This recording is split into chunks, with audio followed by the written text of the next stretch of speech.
into my final year of service as your proud representative. Good afternoon, California. Hey, good afternoon, ladies and gentlemen. Welcome to the Josh Guillory Show. I am your grateful host, and in studio with me, my main man, Jamie Angel. What's happening, everybody? Happy Thursday. We almost made it. We almost made it. Man, this is the greatest 2 hours of the day. What are you talking about? It's fun. Well, outside of family time, of course. But let's see here. Man, so many things. Nancy Pelosi has announced that she is retiring. 85 years old. She's just had enough. As many know, Democrat from California.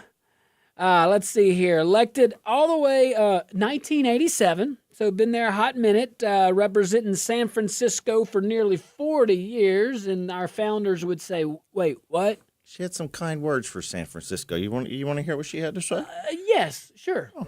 As we go forward, my message to the city I love is this. San Francisco, know your power. We have made history. We have made progress. We have always led the way. And now we must continue to do so by remaining full participants in our democracy. Oh. Yeah. So sweet, y'all. Oh, no. Nancy. Sugar be sad. So, first female speaker of the House. Two terms of that, or two tenures, 07-11, then 19 to 23. And she is, as you just heard, is announced she is not running for re-election. So, got to thinking, maybe we should look at some of the accomplishments. Shall we? Let's do it. I don't know if these are accomplishments, but definitely some facts, some legacy. Let's see what 40 years of representation, 40 years of leadership. Let's just see what we have here. Well, let's go to 2010, the architect of Obamacare. Remember that? Famously, she says, well, we have to pass the bill so that you can find out what is in it. That makes sense. She did lead both Trump impeachments. Very accomplished. Became a symbol of partisan warfare. She pushed massive spending bills, trillions in stimulus, climate, COVID packages that helped drive inflation. Big, not only supporter, but leader of a lot of the left policies of President Obama and then President Biden. But she's weaponized committees. She's presided on all the things that make Washington ilky, national debt, expansion of federal bureaucracy and all that stuff. But I think maybe when it's all said and done, what she might be known for is really, actually her husband, man, such a skillful, beyond human capacity, his skill level of a stock trader. It is remarkable for her to surround herself around such brilliance. And wealth. Yeah, he became basically a walking meme for all that's wrong with Washington. Talking about inside trading. For poor Martha Stewart, she said she didn't even know it's her stockbroker. Hey, she did the time, though. You should watch the documentary. It's kind of crazy. I did. And then there's an actual biopic, Martha Inc. Oh, maybe that's what I watched. It was a good one. Sybil Shepherd. Watch something with my other Jamie. I don't know. So Nancy Pelosi, congratulations. Happy retirement. Let's move on to something else. All right, something that makes sense. Okay, so this report's from Mikey O over at Gator 99.5 in Lake Charles, our friends to the west.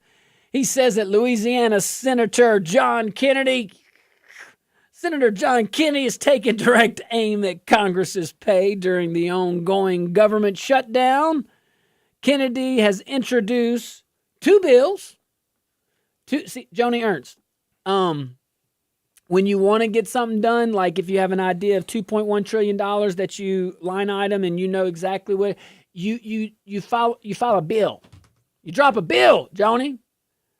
Anywho, So Senator Kennedy has introduced two of them, two bills designed to make lawmakers feel the same financial pressure that millions of federal employees are right now facing. I love it. And it's common sense, okay? And this is what you would expect. All right, so Kennedy's first bill, even the titles, all right? The No Shutdown Paychecks to Politicians Act. Yeah. It would prohibit members of Congress from collecting salaries during any government shutdown. So not just this one, like, prospectively. And would also block them from receiving back pay once the government reopens. Huh? Well, Josh, I don't see missing paychecks or empty dinner plates as leverage or bargaining chips. That's right. Yeah, my bills ensure Congress feels the same pain as the folks we're failing to pay. Our troops, air traffic controllers, and federal workers. Yeah. Thank you, Senator. Now, the second bill, the Withhold Member Pay During Shutdowns Act. Hey, just say what it is. I love it. They should always, instead of coming up with those acronyms, man, those That's goofy so acronyms. Dumb. I can't stand those acronyms. Hey, look. The CHIPS Act. Check this. Withhold Member Pay During Shutdowns Act. We know what you're talking about. No shutdown paychecks to politicians. I mean, we know what you're talking about. So, all right. So it goes a little step further, though. So the second one, it's a little more teeth. So it forces congressional payroll administrators to actually hold all lawmaker paychecks in escrow during a shutdown. Now, those funds would only be released at the start of the next Congress, meaning lawmakers couldn't simply wait out a shutdown and cash in later, And like you said, Kennedy said, if we can't do our jobs and fund the government, we don't deserve a paycheck, plain and simple. And the sad thing is, most of those guys don't need the paycheck to begin with. We know this. But for some of them, that's going to hurt. That's going to hurt real bad. Yeah. Especially like Jasmine Crockett and MTG. Like, they didn't come from big, wealthy places, Yeah, that's true. Well, MTG said already given it up. she already said, I'm not getting paid. The government shut down. Kennedy said, you ain't finna get paid either. That's right. But that's straight up Kennedy, though, man. Very plain spoken, very direct, right on target, all the things we need. All the things. But, Washington has been playing political chicken here lately. And someone's going to have to move. And I don't even know if it's chicken. I think the Republicans just, stay strong. I mean, you passed a clean bill. You did your job. You shouldn't apologize. You shouldn't apologize. Keep continuing to talk. That's fine. But you passed a clean bill that works. Funds the government. Now, my question to my fellow Republicans up there in the land of Oz. We have agencies out there that no one's noticing is closed or not doing anything. What you really need to do is drop a bill and pass it through budget reconciliation. You don't need the 60 votes, and make those cuts permanent. It's not that we can't do it. It's because we don't want to do it, and it's driving me crazy. Stick around. We'll be right back.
Welcome back to the Josh Guillory Show. We are broadcasting live from the KPEL studios here in Lafayette, Louisiana. Also broadcasting live on Rumble. Let me see you over there at rumble.com. Can't wait. I like that chat. Thank you, guys. Appreciate that. Yeah, Big Tib, I'm with you on that. Question 8. All you guys. That's real, Shy. Hi, guys. What up? Bandit. Joe Biden's lost memory. Oh, hey. Bandit and Big Tib beat you today. Joe Biden's lost memory. Ha, ha, ha. Well, keep it competitive. And shout out to our KLFY Plus viewing audience.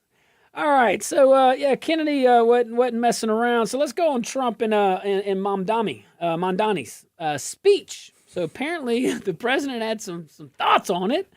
All right, so Fox News covered President Trump's reaction to Tuesday night's election, of course, and his sharp warning about the direction of the Democrat Party, particularly New York's new socialist mayor-elect, Zohran Mamdani. My bad. What happened? I'm pulling up the story on my phone, and it always plays a video or something, even though you don't want it to. Oh, I thought that was in the. Hey. No, my microphone picked it up. Well, so Trump joined Special Report with Brett Baier to discuss the off-year election results.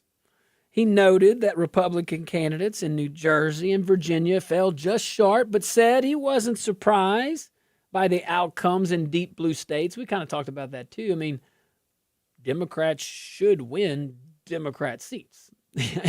Democrats should win Democrat-dominant areas. I mean, but Republicans did a lot better than, especially like in New Jersey and places like that. Even Virginia, if you look at the demographic from northern Virginia, especially over the last 10 years. Yeah, but they did switch back from a Republican governor to a Democrat. Well, that's what I'm saying. It's more blue than red, and that was kind of not a phenomenon. But the lieutenant governor was a Republican. I didn't follow her race.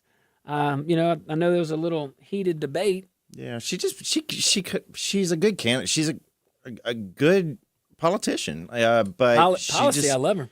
She didn't. Well, let me rephrase. She was good with policy. She just didn't run a very good campaign, and some people just don't got it like that. Who knows?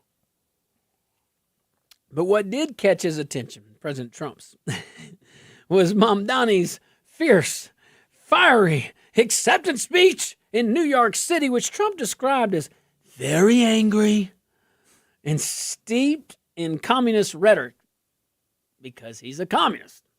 He ain't hiding it. Come on now. That's true. He's not hiding it. He did run with Socialist Democrat in his title. Yeah, and with the unindicted terrorist, she said. Yeah, is it buddying up? Yeah, well, there you go.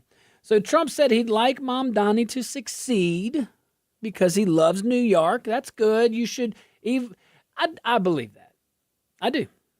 But he warned the new mayor to be respectful. Be respectful towards Washington and not embrace ideology that has never worked anywhere in the world.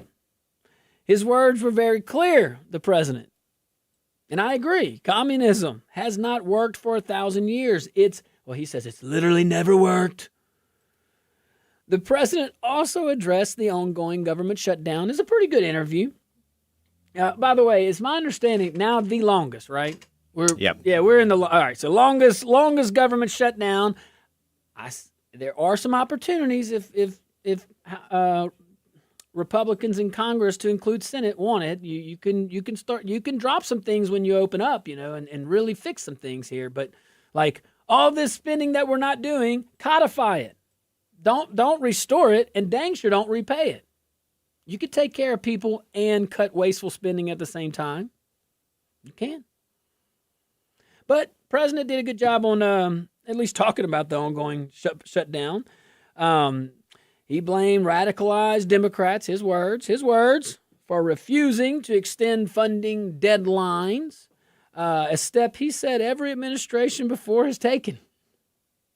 Trump added that he's willing to negotiate immediately once Democrats agree to reopen the government. That has to be his position. I mean, you got a clean bill passed that could open up government. They're not even negotiating in good faith.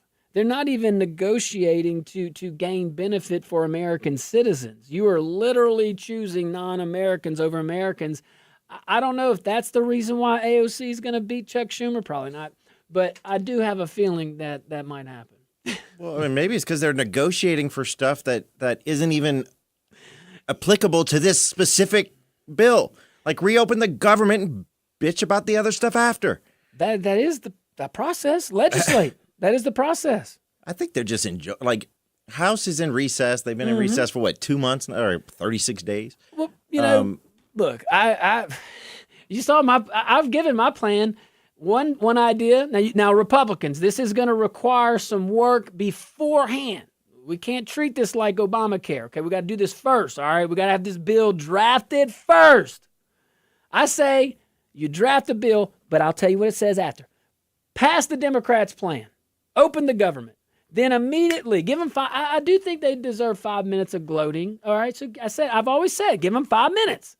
And then drop immediately a bill that takes away all that crazy spending, all right, gets it out, and you codify, you make permanent, all in one bill. You make permanent.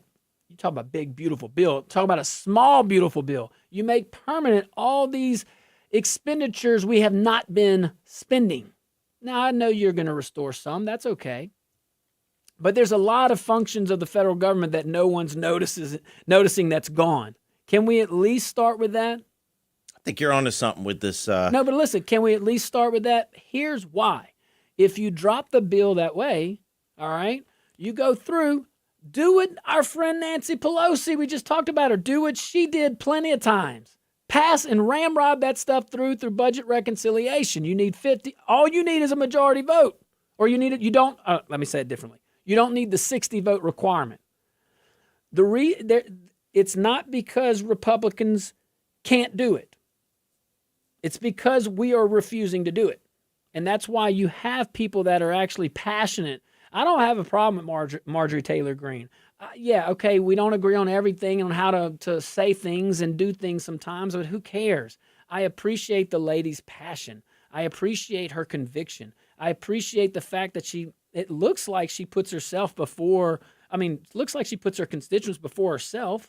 She voluntarily didn't get paid during the shutdown. She got all them stocks.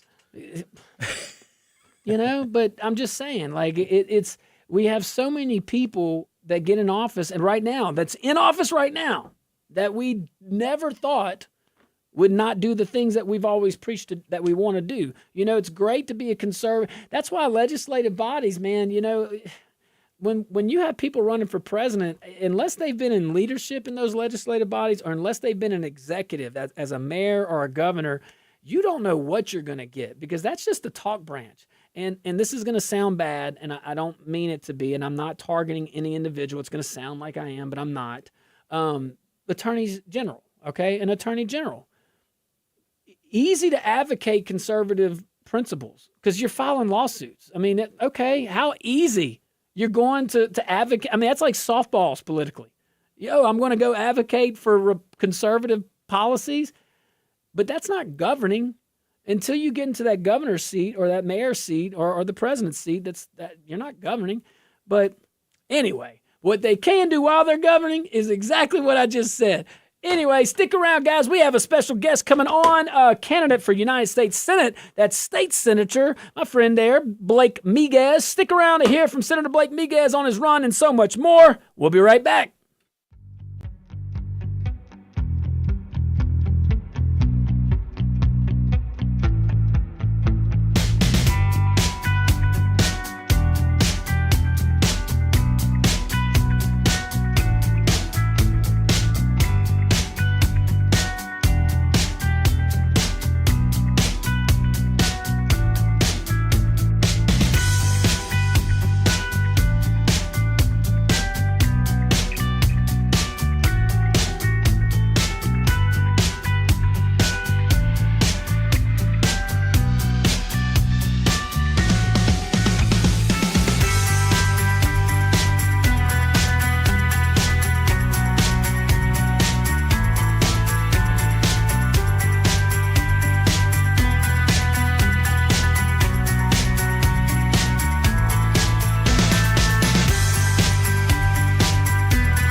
Welcome back to the Josh Guillory Show.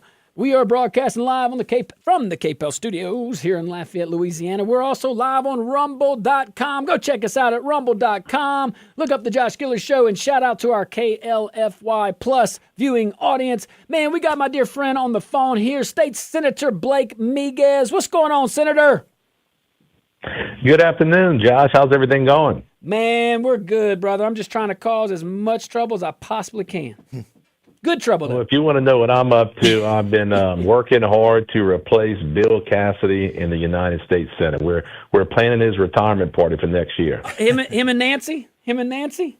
Yeah, Nancy. She announced that she'd be retiring, and I guess my response to that is finally. I mean, dude. How old is she, Josh? 85, 40 years in Congress. Can you imagine that? Very long time. That's exactly why I signed the term limits pledge just a few weeks back, because it seems like the United States Senate is the most prestigious assisted living home in the nation, and we're coming to an inflection.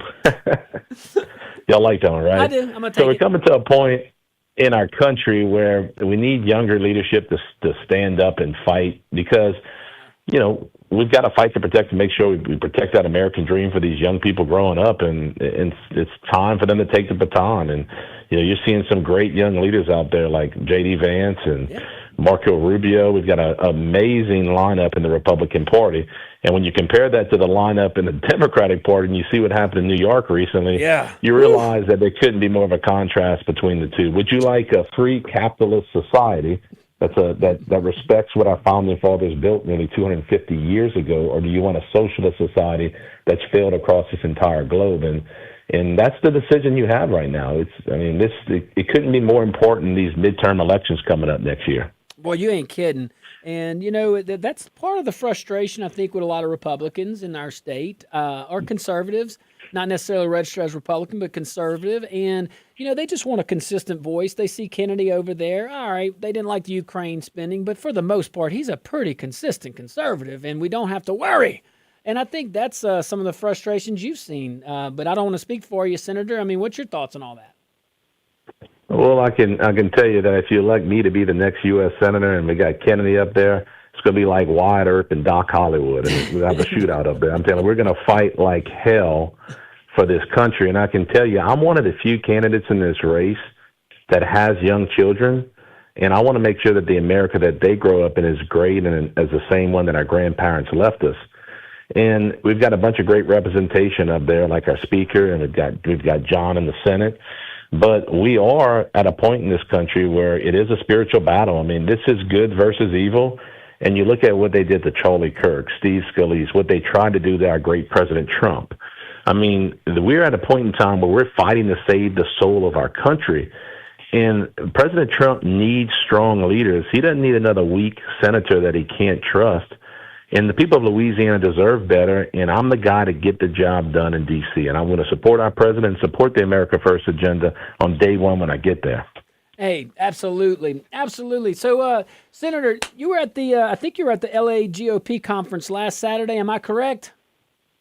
Yes, I spoke there with the other U.S. Senate candidates. It was the leadership conference. It was a room full of patriot-loving Republicans who represent every portion of this state. Yeah, well, tell us about it. I heard it was a good event. Heard a lot of good things were discussed. But you were there. You're in the arena, man. You're fighting for this. Tell us about it. Well, I'll tell you, it was a very exciting event. I gave a speech second after Bill Cassidy, and I'll tell you, he was still in the room. And I opened up with a line and identified that I was running to replace him. And I got a loud clap and a lot of yelling and screaming. And that was just a microcosm of what we're seeing across when we travel the state, that people want to change in D.C. And I made a very clear message to the people that were there. I talked about things that make me stand out and why I'd be a good U.S. Senator. And one of the first things that I mentioned, Josh, was that I'm a seventh-generation Louisianan. I mean, my family is half Spanish and half Cajun French. And my seventh great-grandfather actually founded the city of New Iberia, where I live today. And the village where I grew up is where the Acadians first settled, called Loreville, nearly 250 years ago. So when I tell you, and my wife and I, she's a special needs public school teacher in Iberia Parish, we raised 4 beautiful children on the same land that my ancestors first settled. So when I told the group that Louisiana is my home, I truly mean it, and I promised that I'd fight for every part of this state with everything that I have, not because it had to be taught to me, because it's in my blood. Josh, I was born on the bayou, raised on the bayou, and when I'm done serving in the public arena and I die, they're going to bury me on the bayou right next to my ancestors because my heart is for Louisiana. And I'll tell you, it was well received by those that were there. They understand I'm one of the most conservative senators that serves in Baton Rouge. And they look at my business background. They look at the things that I've accomplished, fighting for the Second Amendment, fighting for innocent life in the womb, fighting as a father to get those men out of our daughters' locker rooms in women's sports. And they want to send that same bold leadership to D.C., and President Trump needs that kind of leadership to help save this country. And I'll tell you, we actually got a standing ovation, a loud clap after our speech, and it couldn't have been more heartwarming. And I know those people are with me, and our message will spread across this state, and it's growing, and our campaign is building momentum every single day. Well, I appreciate that, Senator, and I know that you're sincere.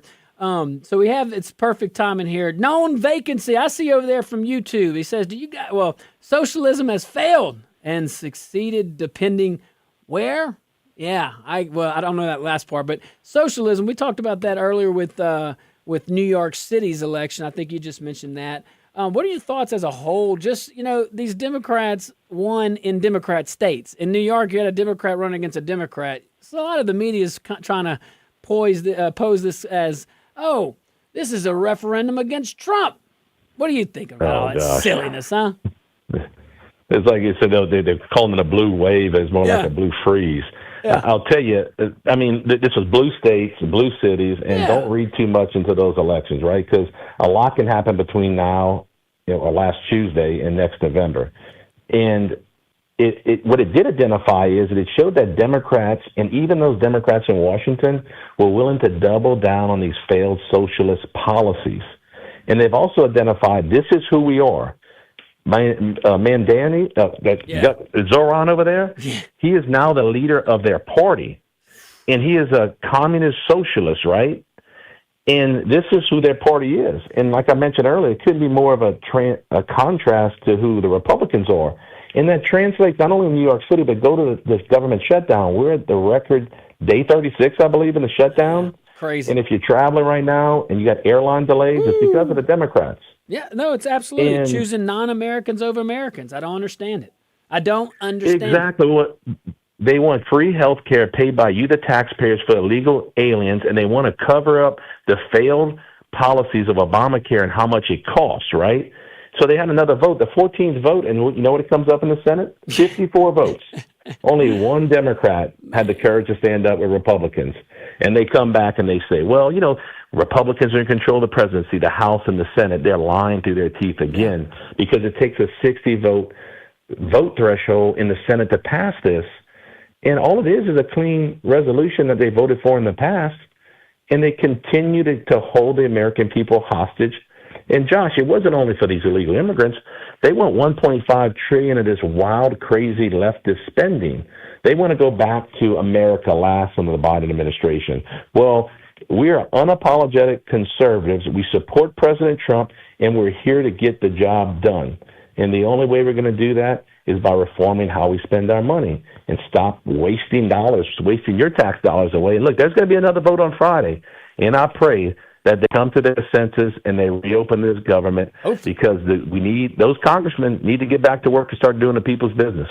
Hey, check this out, Senator. So Big Tib comments on Rumble as well. He says, the government is currently not paying out SNAP benefits, etc., yet they continue to collect taxes from the people who fund these benefits. That pretty much summarizes it, doesn't it? So that's what I'm saying. The folks get it. The folks understand. And I think the folks are looking to have that consistent voice. So, Senator, you're out there as we're wrapping up this segment. You're across our great state. I know you're working hard.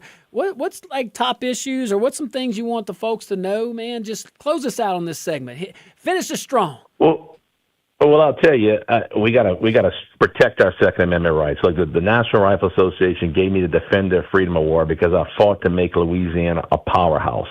We've got to protect innocent life in the womb. We've got to make sure that Planned Parenthood is expelled from Louisiana for good. But we've got to focus on balancing our national debt. I mean, stop deficit spending and get our national debt paid down. It's $38 trillion that your grandchildren are going to have to pay. Yeah. We got to keep the border secure, keep these illegal drugs and these immigrants from crossing our border, bring back jobs to America, make sure we have energy dominance. But look, Josh, all the issues aside, if you're listening right now, this United States Senate race is about one thing, and it's trust. And the people of Louisiana and President Trump can't trust Bill Cassidy. But if you allow me to be your next U.S. Senator, you can trust one thing's for certain. I'm never going to forget who I am. I'm never going to forget where I came from or the people that sent me to be their voice, which is you. And I'll fight like hell with everything I got because our country is on the line. Whew, well said, and I'm with you on the trust thing. Hey, Senator Blake Miguez, thank you so much for joining us, my dear friend over there. I certainly appreciate you. Be safe on the road, be safe out there on the campaign trail, and thank you for taking time to be with us. God bless you all. Thanks so much. All right, guys, thank you. Stick around. We'll be right back.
Welcome back to the Josh Guillory Show.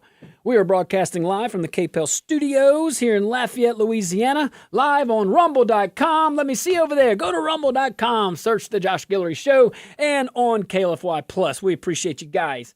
All right, let's go straight to the phone lines. We're going to open up 232-1542, 844-766-6607. And you could be like our friend Sean. What's up, Sean? Bring some common sense here, baby. Hey, I'm glad y'all had Blake on. I think he walks the walk. One thing I'm worried about is a lot of people jumping into this pool and letting Cassidy backslide in. It's my understanding that Jeff Landry and Donald Trump have a female candidate. I think it starts with an L, her last name, and I'm not aware. Ooh, you think so? Are y'all? She says she Are y'all wasn't familiar doing it. with that? Yeah, she said she was not doing it. She's Okay. not. She has no intentions of doing that. Okay. So I don't know, unless something new came out. I just don't know Well, why. this was- Why would they do like really at this stage of the game? I just think that's so. But then again, they could raise the fund. So, yeah. Yeah, well, Jeff's got so much on his plate. He's got to find a coach for LSU, man. I mean, Hold on now. Put that on the ballot. Hold on, we're about to report on that now. I'm gonna give you some thoughts on that. Yeah, that's okay. That's all right. Who we get? We get Billy Graham Jr. Oh, Who we got? Hey, Coach O said he's ready. Did y'all see that? Yeah, I know that. Coach O said, "Hey, I'm ready." Did he? Yeah, he said he's ready. Nobody understood what he said, but he said he's ready. We interpret it. We kind of like, look, we're Cajun. We can interpret our hands. You know what I'm saying? So like the nonverbals. You know what I'm saying? We got it. Thanks, Sean. Appreciate you, brother. Well, he's got some ties to McNeese, doesn't he? Ed Ogeron. And I know his son just recently Yep, went that's there. what it was. And they did just hire the McNeese president to be the LSU president. So who knows? We'll Talk about that a little bit later. He's got some ties to or had some ties to UL as well. Real nice guy. Real nice guy. Real nice fella. You remember when everybody was Coach O. thinking that he was going to come coach at UL after Billy Napier left and, as the changeover at LSU? Yeah, that wasn't happening. No. That wasn't happening. I don't see that happening. No. A better chance of landing Les Miles.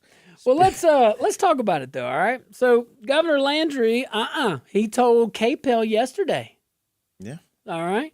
He told yesterday he was not involved. All right, Sean, you listen? He said he was not involved in LSU's firing of football coach Brian Kelly or in organizing donors to cover the $54 million buyout. I'm just telling you what he said to KPEL. Yeah, he's always been extraordinarily honest. Landry said by the time he got involved, then athletic director Scott Woodward had already made the decision, and his only concern was protecting taxpayers from being on the hook. LSU board member John Cormouche confirmed that taxpayers have never paid for a coach and never will. Landry added that with no LSU president in place at the time, there was a leadership void, but his role ended once Wade Rouse was named the new university president and Osbury was named made the permanent athletic director. So I'm just telling you what the gentleman said on KPEL. So his involvement is done? He's He said he wasn't. He said he did not fire that coach. Doggone it. He was here. We shouldn't even be talking about this because it should have never been a news story because he should have just stayed out of it. Let's see what these gentlemen say about it. They got some common sense. Renee, what you got, buddy? Yeah, I'm happy somebody maybe listen to or come up with an idea, but I do want to put out, I want a Accountability and Liability Public Servant Act. So that way, if on your watch, you don't try to talk down a riot, you don't send the police out, somebody get killed, raped, murdered, all the property damages, are you liable for it like a big businessman with an operation at your business going wrong? You need to be in orange jumpsuits. And if you do it like that woman in California, Maxine Waters, and want them to attack the Republican MAGAs in the bathroom, at the Porta John, at McDonald's and all that, you need to finish your days in an orange jumpsuit, making big rocks into small rocks. All right, Renee, that's one way to accomplish a goal. All right. Justin, what's up, buddy? Less than a minute. And not too much. So y'all were talking about those bills that John Kennedy wants to put forward, and Yes. they're good. It's a good concept, but and don't take this the wrong way. I don't mean it Go for personally, but doesn't it piss you off that they put forward stuff that they know is not going to pass? It's not going to go anywhere, and it gets people like y'all excited. Yeah. You know, Well, it's a waste of time. let's say this. I share in your prognosis. Okay, I do. I don't have a problem with this one for whatever reason. I hear what you're saying. For whatever reason, this one doesn't bother me. But I don't like just wasteful bills, as you said, and it's a good point, Justin. But this one doesn't bother me, and you never, because this one might grow some legs because of how long this shutdown has been and because of the pain that it's caused. So we'll see. Maybe disagree with me. I don't know. All right, guys, stick around. Hour number 2, right around the corner.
Traffic this hour brought to you by Glenn's Towing and Recovery, 989-0510, 989, a nickel and a dime. Right now we've got traffic control, Peck Boulevard at Fleur Boulevard. Not sure what that's for, but watch out for that as you're going through. We got a minor accident, Cameron Street at Ben B, and another minor accident, Pelosi Drive at Jacqueline Drive. We also have some slowdowns on the throughway near the airport, both northbound and southbound. That area between Kentucky and College Station. Seeing some backups in both directions. Also seeing a little bit of a backup on I-10 near the I-49 interchange. But that one is moving. If you see any issues out there, give us a call, 337-232-1542 on the KCON News hotline, or shoot us a text message. Snapchat feature on the KCON News app. You get that for free on the App Store. And remember, for all your towing and recovery needs, call Glenn's Towing and Recovery, 989-0510, 989 and nickel and a dime. Stick around. Hour number 2 of the Josh Willery Show starts now.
Gentlemen, welcome to hour number 2 of the Josh Guillory Show. I remain your grateful host. And in studio with me still, my main man, Jamie Angel. Yes, I am. Breaking. I don't know how but it's breaking news here. So CNN's Devin Cole and Tammy Lubby is reporting that a federal judge in Rhode Island has ordered the Trump administration, to fully fund. So we had some partial funding rulings and all that stuff. So this judge in Rhode Island has ordered the Trump administration to fully fund November SNAP payments, sometimes referred to as food stamps, after the government initially planned to issue only partial benefits during the ongoing shutdown. Now, Judge John McConnell said the administration must release the full benefits immediately, calling it unacceptable for tens of millions of Americans to go another day without food assistance. Question: does this judge's district cover tens of millions of Americans? Well, I think you know the answer to that one. But does the president, is his constituents All of them. Yeah, okay. I just want to. The whole I country. just want to know. And the territories. That's true. And Canada. I'm just kidding. Puerto Rico. Parts of Fiji. But the judge called it unacceptable. Well, it sounds like you have a disagreement with policy, Your Honor. And the cool thing about that is you could play in the game. Our founders envisioned it. There's two other branches. You see, you go into the executive branch and you can lead and you can impact policy. And then you go into the legislative branch and they're the ones that write the law and they impact policy. I'm just saying. So nearly 42 million Americans rely on SNAP. That's a lot. According to CNN, that is a lot. And McConnell said, Judge McConnell said around 16 million children would be at risk of hunger without this ruling. Okay. The administration had planned to draw about $4.6 billion from SNAP's contingency fund to provide roughly half the usual monthly benefits. But the judge said that wasn't enough. No. I know what's best in policy. And he said that the government acted arbitrarily and capriciously. Now, that is very interesting. Very interesting, but that is the ruling. I find it interesting. But he said, all right, so the government acted arbitrarily and capriciously without reason, targeting, and all the things by not fully complying with his earlier order. So is this personal? He's now directing the USDA. So the USDA, who answers to the president, okay? The judge is directing the USDA to tap into other available funds and get the full payments out to states by Friday. Man, that's movement by this judge. Can you have also that much fire about roads?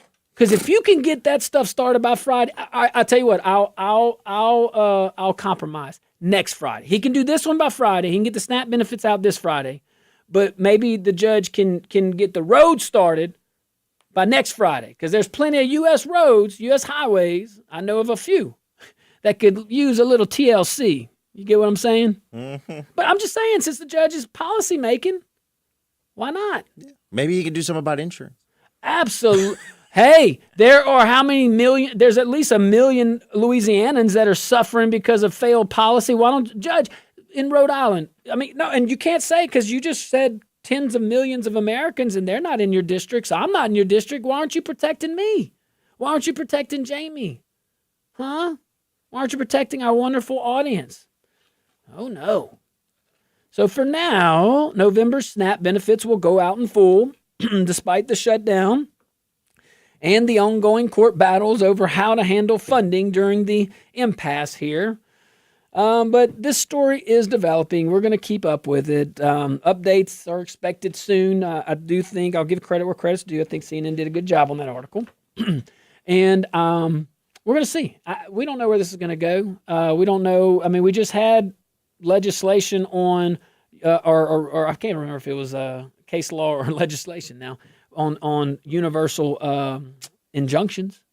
That those are not supposed to happen anymore. Didn't it go before the Supreme Court? I can't remember if it was Congress or I really can't remember. I can't remember if it's just the other day. I just can't remember if it was a Supreme Court ruling. I think it was. But regardless, it's national law for sure. There have been so many in the past. But this is one of these. It's like you can have a separate type of injunction. Injunctions usually prohibit, but you can do a mandatory injunction or injunction that like this judge did, or like almost like specific performance in a contract. For all my legal friends, you're forcing to do something. Hey, I don't know. I didn't see any pleadings. I don't know the analysis. The judge didn't give his reasons. Kind of did a little bit, but we don't know, and this will develop. So we'll see if the judge acted arbitrarily and capricious. That's not the right term, but we'll see if the judge's rulings stand. Let's see if on appellate review, if it goes that way. We'll see what the appellate courts will say. Perhaps that goes up to the Supreme Court. And maybe the Supreme Court says, we really did just hear this case. What's up with why?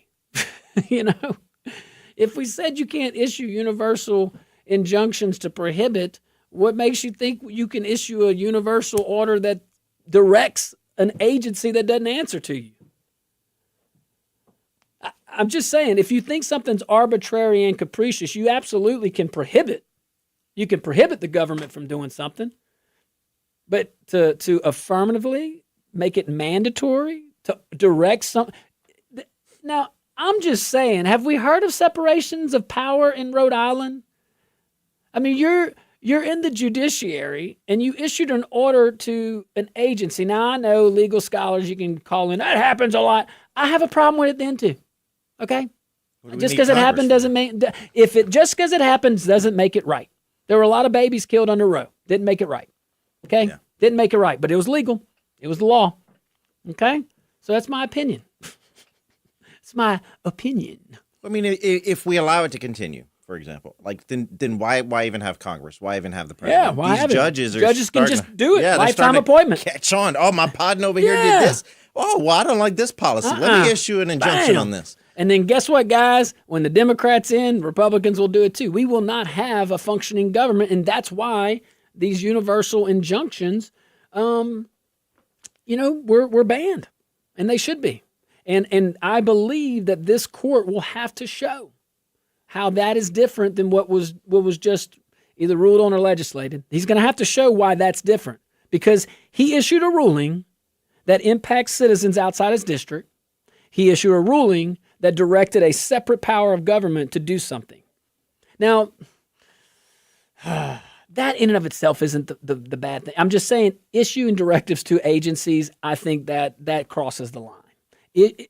Stopping policy because of something being arbitrary and capricious is different than that.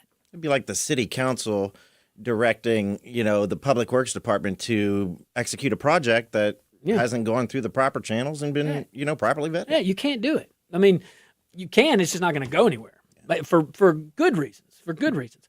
All right, guys, stick around. We'll be right back.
welcome back to the Josh Guillory Show, broadcasting live from the KPEL studios and from Rumble, our own Rumble, rumble.com. Appreciate the chat over there, guys. Certainly appreciate that. All right, let's go back to LSU, shall we? Mm-hmm. Let's do it. So again, our Governor Landry, was on KPEL and said he didn't have anything to do with it. Oh, he don't work for the university? He said he didn't. He doesn't work for the university. Could have fooled me, but okay. You really think that's true, though? I mean, honestly, you think he didn't have anything to do with that? Well, I will say this, and even giving him the benefit of the doubt, wanting to help the situation, okay? I'll tell you what didn't help. Going on national media and publicly blasting the athletic director and saying that we are going to get a coach that, and all the buyouts and all that stuff. I'm just saying that didn't help. Like, it didn't set up a good foundation for those statements that we heard yesterday. It's kind of like contradictory. But giving him the benefit of the doubt, perhaps he meant well, and perhaps his words were mistaken. I don't know. Perhaps. I know that there's some folk out there who think he may be overstepping. Maybe so. I bet you a lot of our audience might think that. Look, I just think, man, and I don't know. I mean, like I said, I voted for the guy every time he's on my ballot. Served well with him. I loved serving with him as the AG, man. But being the AG and being an executive is totally different. Governing's different. It's good to talk on campaign trails, and it's easy to file lawsuits and go. It's so easy to go argue conservative values in court. I mean, come on. And it's important. I'm not saying it's not important to do that, but that is different than governing, and we have to acknowledge that. To truly govern as a conservative, and I would argue to truly govern as a progressive, you got to have backbone, okay? And you got to have conviction. You got to believe in what you're saying. You can't just fake it. It's got to be a mission. It's got to be a cause. It can't, and nothing can get you off of it. And I wish we could elect more people like that. But that's if you want to push those policies, you're going to upset some folks. But maybe it's a net positive. Everybody's good. So that's the goal. 2 years left to go in this administration. Yeah. What are your thoughts on the governor's, path forward? All is not lost, I'm sure. Listen, if the election's today, he wins the first ballot by 60. He wins 60%. You think so? Today, yes, today, right now, because he wins with the Democrat vote. I don't know who his candidate is. I don't know who his opponent is. I don't know any of that. You know what I'm saying? Yeah. So if it's today, he wins 60%.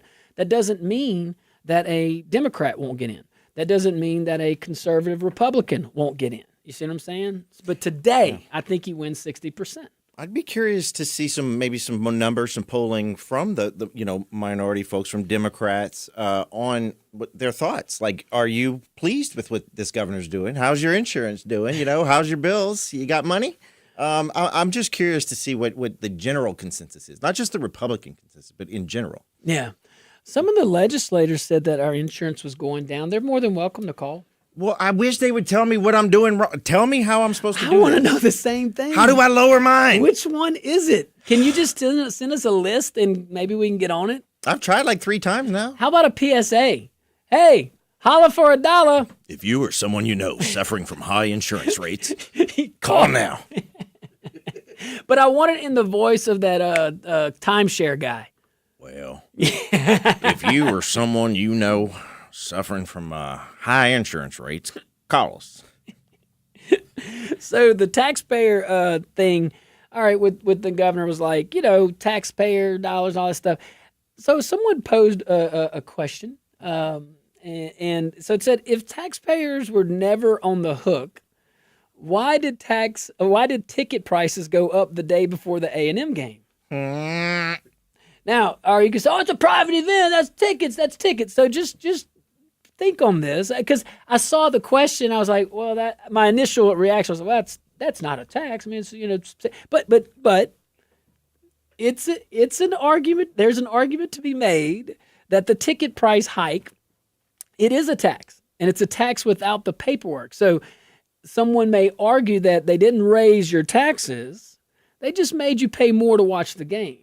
So it's basically like a use tax. It's a public institution. Obamacare. Use tax that increased. So a use tax hike, plain and simple. So I'm not saying I endorse that argument. I'm just saying that is an argument. What's the ticket go for these days for an LSU? It's been years since I've been to an LSU game, so I have no idea. I really don't know. I hear they're pretty spendy, though, and I would think they make a good, fair amount of money off of each home game. A taxpayer should never be on the hook for this. No, and they're not. And the board member that I think the governor appointed, John Cornmush, or maybe the previous governor did. Okay, so but John made a. I mean, he said the truth. I mean, these are donors. That's paying the buyout.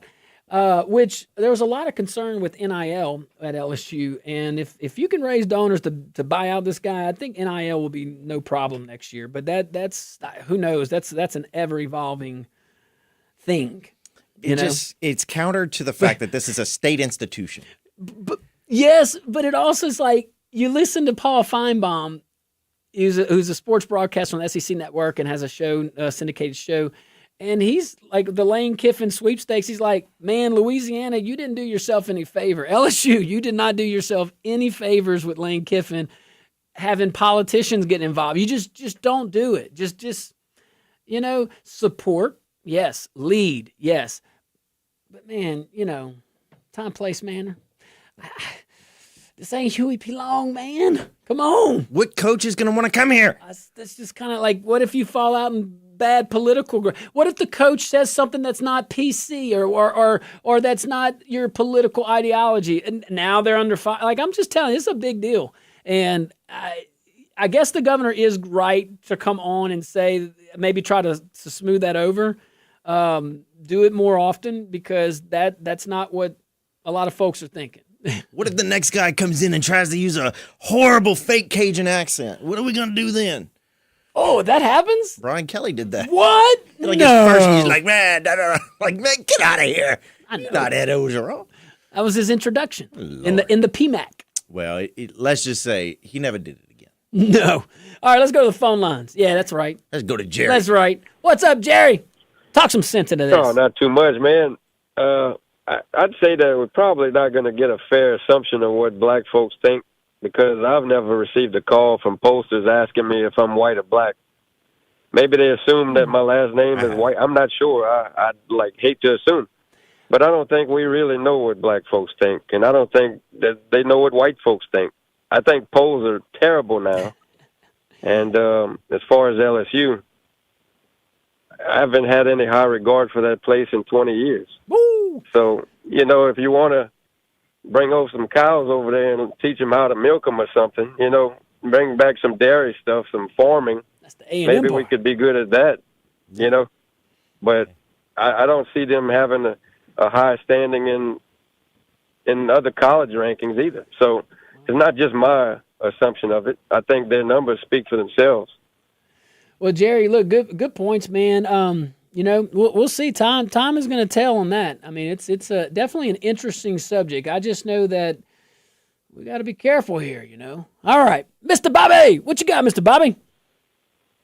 That's a hell of a liability. $54 million for the alumni. Jeez. That quarterback at LSU is knocking down $200,000 a year. I wonder what his NIL was. Really? That's crazy, huh? Yeah, it's $200K. I should have played college ball. Man, I could have been a backup something. Hey, wait till the quarterback at high school. He's going to get his money. So I have a question on that. So the LH, because at what point does it go to high school? Does what do you mean it can't? It's a public. Why can't it? Because one, you have to go to. You got to go to school in your district. Academics at college is a good thing now, but it's all about sports and building apartments. It's about building up a cash flow. Okay, Mr. Bobby, check this out. And folks, Rapides Parish, for example. Yeah. You can choose your high school. Okay, so there's recruiting going on all crazy. Each high school has their thing, okay, and they're recruiting like crazy, all right? What's to say NIL can't go to there?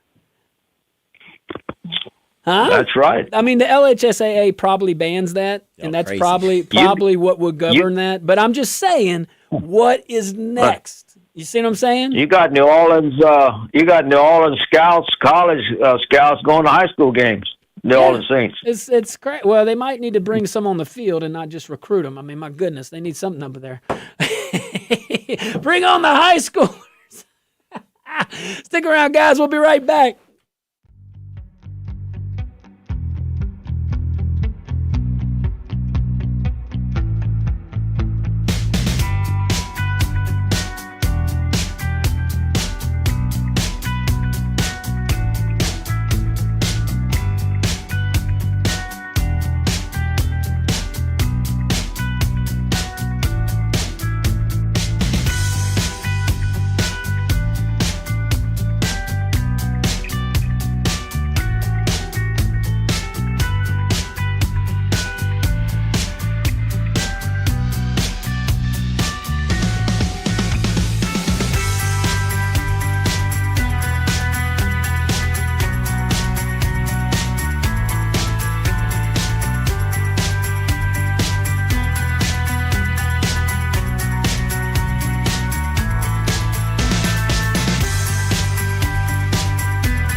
welcome back to the Josh Guillory Show. We're broadcasting live from the K-Pel Studios here in Lafayette, Louisiana. We're also broadcasting live on Rumble, rumble.com. Look up the Josh Guillory Show. Check us out. All right. Robert D. Benoit, appreciate you, my dear friend. LSU football brings in, according to RDB, LSU football brings in approximately $107.9 million in revenue per year based on the 2024 fiscal year, with ticket sales, contributions, and media rights being the primary sources of income. It's a lot of money. Some moolah. Some moolah. All right. So let's go back to the phone lines. What you got, Renee? Hey, I want to make a observation and, bring out the good ideas for medical care. Like I said, if you're with a private company, they will give you dividends for going to a gym or something. But once you tap into government, I know it's a big deal because y'all don't want the state to tap into that federal government money and responsibility and own the federal government. But I feel once you get government money, the government should be able to come into your business. As such, for health care, if you got all kinds of these people with low income or no income having health care, they should do drug screening and maybe have exercise programs conducted by the government so you cut down on how much it costs the government with your bad health. So Renee's like mandatory PT. Damn right. Mandatory physical training. Hey, I appreciate that, Renee. Yeah, I mean, you don't have to be hard. You at least do some walking. You don't have to kill people. Do some walking so that way you have less heart problems, less immunization problems. Maybe, cut down on the calories. Eat better. All right. Well, that's, again, Renee, Great I advice. appreciate you always coming with recommended solutions. So I'll say again, that's one way. All right, Warren, what you got? Take their TV away from them. Ooh, man. I like it. Whoa. Hey. What you got, Warren? President Trump said the insurance companies were making too much money.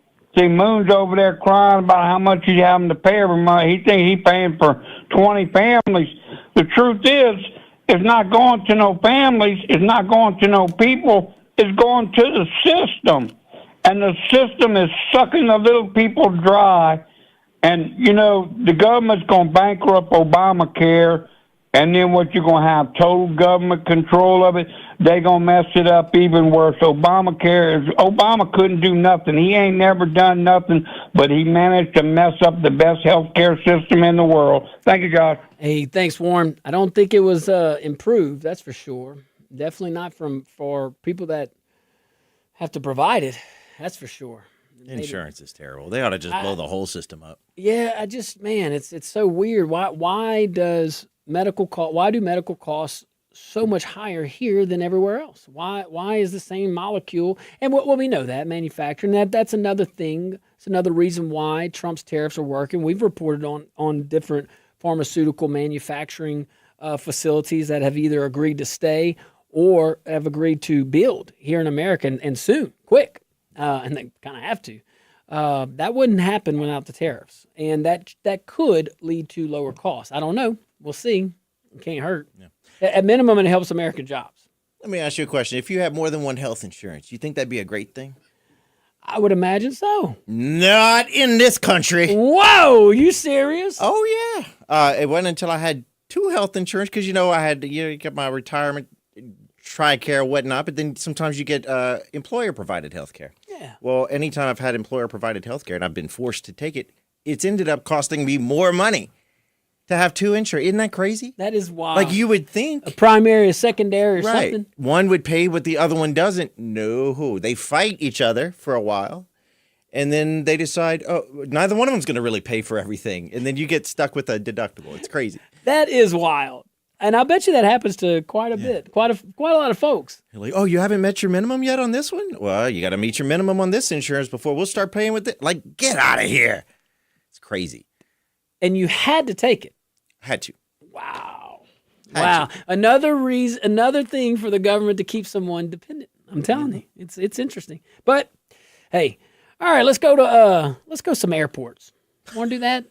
Y'all want to talk about airports? Let's talk about airports. I'm not talking about practice. How does Trump International Palm Beach sound? Is he still alive? Donald Trump? Yeah. Yes. Then we should not be naming stuff after people who are still alive. He's a president. It's different. It's different. It's different. You're thinking of a Louisiana law. I just think that's a good law. I don't have a problem with it. What if that person you name the building after does something very controversial later Change on? it. And you got to spend all that money. Wow, I don't have a problem with it. So, ran across a Fox News article by Ashley DeMella. Yep, she's reporting that a Florida lawmaker has introduced a bill that would absolutely name the airport in Palm Beach to Donald J. Trump International Airport. So go from PBI, I guess, to DJT. If there ever was one to name, that would be it. That would be the one. So here's what's happening. Now, the proposal comes from State Representative Meg Weinberger, who said it's only fitting to honor President Trump, calling him, quote, the most consequential president of our lifetime. I think he continues on this path. Consequential, you can debate the positives or negatives, but as far as like impact and consequential, she's not wrong. He was the most visible, for lack of a better word. Still is. But no, just in 1 year, what he's accomplished across the pond, here domestically, our borders. So, yeah, she says the most consequential president of our lifetime and a proud resident of Palm Beach County. Weinberger's office confirmed to Fox News that the bill was officially filed over the weekend. Joni, in Iowa. Even the state legislature, they get it down there, all right? You have a good idea with the $2.1 trillion cuts, Senator Joni Ernst from Iowa. Drop your bill.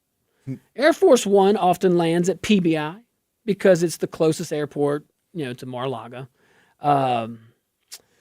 The unofficial Southern White House, by the way. The airport just had a record-breaking year, according to this article, with more than 8 million passengers between May of 23 and May of 24, and it was ranked the best in the country for shortest TSA wait lines. Not this week. Don't know if, maybe they're shorter than the other ones. It could be. Yeah, so I did not know that. I did not know that was a stat, but that's good. That's good to know. So if you're in Palm Beach, just know you won't have to wait as long. I bet if you made a monetary contribution to them, they'd name it quicker. DJT? Well, I don't know if I don't think this will have much pushback. So, and to your point though, you said, well, let's look at it. So it would join, if it goes through, it's going to join a long list of airports that have this. Reagan. Now, I think Reagan was alive, right? He was. Yeah. And then Panetta Airport, that's in, I think, San Jose, Leon Panetta Airport, and he's still alive. Yeah. But there's a lot of presidents. JFK International, it's in New York. You got Reagan in Washington. You got Bush. Yep. George Herbert Walker Bush in Houston. Gerald Ford in Michigan. Oh. Yeah. Gerald Ford International. Just letting you know. So not the first time someone's proposed naming a major facility over a president or anybody alive or anything like that. But I get there are plenty of people that share in your opinion, though. It's named out Lafayette Regional after old Josh Guillory. Someone else. Josh Guillory Regional. No. Many. I had nothing to do with that. All those great people. That new airport opened while you were. Yeah, but I was standing on their shoulders. So many people did good. Joey, Joel, and all those guys. They did a wonderful job. Just happy to be there. All right, stick around, guys. We'll be right back.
back to the Josh Guillory Show, broadcasting live from the KPEL studios here in Lafayette, Louisiana. Also broadcasting live on Rumble. Let me see you over there. Rumble.com. Look up the Josh Guillory Show.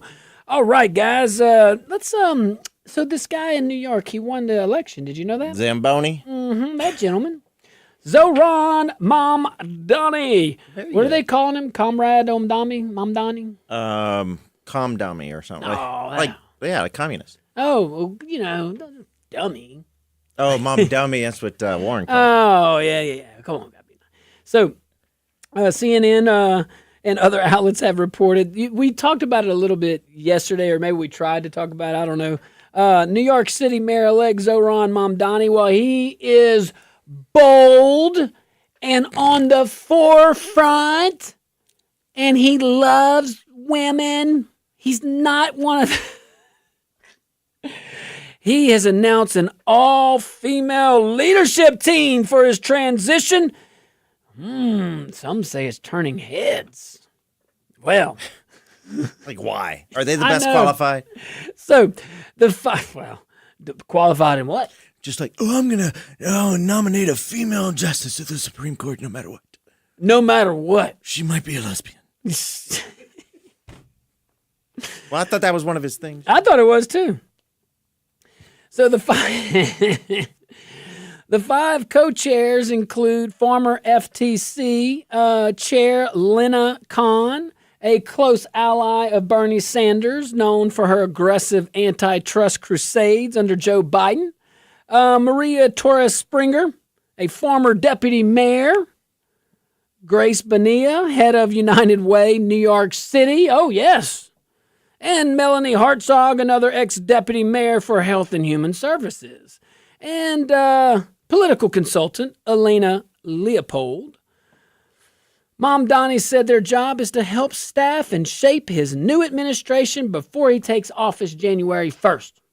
So long as there are no white men or man, it's tough being a white man in general. Tough. We just get discriminated against. I feel offended, Mamdani. Boy, he's really riding this immigrant thing, too. I'm just so offended. You don't include. It's not inclusive. I'm going to get my feelings hurt. My ears are going to hurt. So Khan's inclusion signals something. Signals that Mamdani intends to carry his democratic socialist agenda straight into New York City Hall, and I don't think those folks even know what's about to hit them. Maybe. He still has to pass the measures, okay? And you can say what you want about the guy. He still has to get the legislation. Yeah, he smiles really well.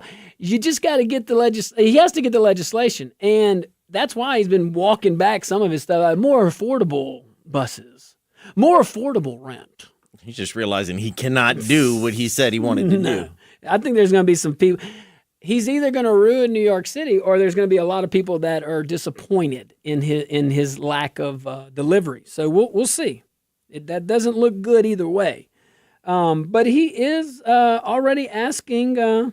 Let's see here. He calls the oligarchy, right? He's constantly. So he's already asking donors to reopen their wallets, saying the transition will be funded by working people left behind by city politics.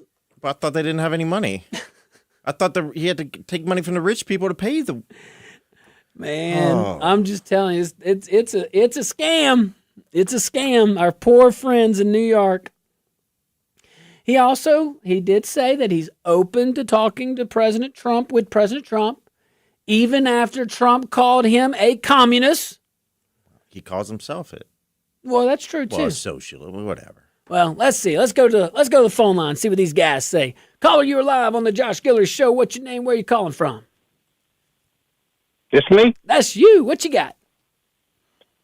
Yeah, you're calling Mamdani a communist, but what about our communist president? How's he a communist? Why don't he take some of that money? Why don't he take some of that money he's stealing from everybody to pay the military people? All the money he's spending on the White House or whatever, it's private big money. Ballroom. That is an interesting take. Why do he take that? He's a communist, man. Man, so now So now we go from fascist to communist.